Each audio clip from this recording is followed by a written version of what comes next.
Big boss ಯಾವ video ನೋಡಿದ್ರು bucket ಭವ್ಯ ಏನ್ ಗೈಸ್ ಅವಳ ಬಗ್ಗೆ ನೆಗೆಟಿವ್ ಕಮೆಂಟ್ ಹಾಕಿಲ್ಲ ಅಂದ್ರೆ ನಿದ್ದೆನೆ ಬರಲ್ವಾ.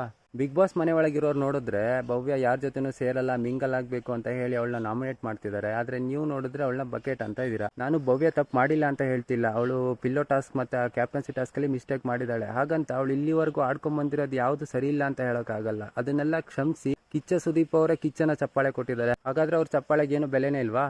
ಅವಳು ಟಾಸ್ಕ್ ಅಲ್ಲಿ ಮೋಸ ಮಾಡಿದಾಳೆ ಅನ್ನೋದಕ್ಕೂ ಬಕೆಟ್ಗೂ ಏನು ಸಂಬಂಧನೇ ಇಲ್ಲ ಗುರು. ಫಾರ್ ಎಕ್ಸಾಂಪಲ್, ಇವಾಗ ತ್ರಿವಿಕ್ರಮ್ಗೆ ಇಷ್ಟ ಇಲ್ಲ ಅಂದ್ರೆ ಇವಳೇ ಹೋಗಿ ಅವನ್ನ ಮಾತಾಡ್ಸಿದ್ರೆ ಅದಕ್ಕೆ ಬಕೆಟ್ ಅಂತಾರೆ. ಅವ್ನು ತಪ್ಪು ಮಾಡಿದಾಗ ಬೈದಿದ್ದಾಳೆ, ಅವ್ನು ಚೆನ್ನಾಗಿ ಆಡಿದಾಗ ಅಪ್ರಿಷಿಯೇಟ್ ಮಾಡಿದಾಳೆ. ಅವನು ಕೂಡ ಇವಳು ಚೆನ್ನಾಗಿ ಆಡಿದಾಗ ಅಪ್ರಿಷಿಯೇಟ್ ಮಾಡಿದ್ದಾನೆ, ತಪ್ಪು ಮಾಡಿದಾಗ ಬೈದಿದ್ದಾಳೆ. ಅದನ್ನ ಬಕೆಟ್ ಅಂತ ಹೇಳಲ್ಲ, ಅದನ್ನ ಮ್ಯೂಚುವಲ್ ಅಂಡರ್ಸ್ಟ್ಯಾಂಡಿಂಗ್ ಅಂತ ಹೇಳ್ತಾರೆ. ಹಾಗಂತ ಗೌತಮಿ ಮಂಜು ಚೆನ್ನಾಗಿದ್ದಾರೆ, ಹನುಮಂತು ಮತ್ತೆ ಧನರಾಜ್ ಅವ್ರು ಚೆನ್ನಾಗಿದ್ದಾರೆ, ಅವರೆಲ್ಲರೂ ಬಕೆಟ್ ಅಂತ ಆಗುತ್ತಾ?